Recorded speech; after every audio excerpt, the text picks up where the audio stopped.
haven't made soap in over a month, so what better way to get back into it with something I've never done before. I'm going to be doing the spin swirl or spin swirl, where you can either use a turntable or you can just spin your mold, but I'm going to go ahead and use a turntable.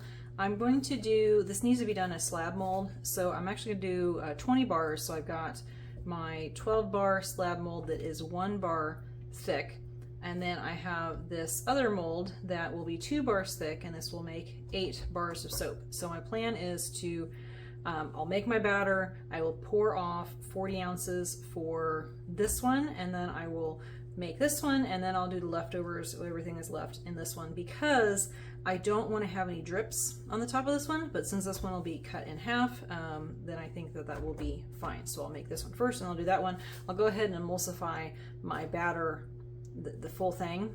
Hopefully that will work just fine. I'm going to be doing blueberry thyme for this particular soap, so it does discolor to tan. It does behave well. I think there's a little tiny bit of acceleration, so hopefully if I move fast enough, everything will be fine.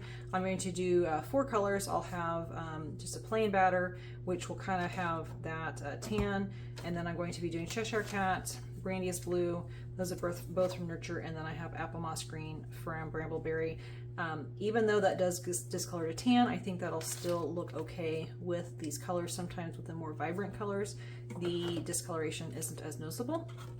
And then I have 2 of these mica and oil mixtures. This is a potent purple mica, and this is from Nurture. It does discolor, and this is evergreen mica from Wholesale Supplies Plus. And this one also morphs, so they both morph to like a gray in cold process. But if you do the oil, or excuse me, the mica and oil with your cold process soap, it makes these really pretty splashes of color. All right, so I think I'm ready to go. I will be doing just a little tiny tester for fragrance over here, so if you see that, just ignore that. Make sure that you test those fragrances when you get new ones. Okay, let's go ahead and get started.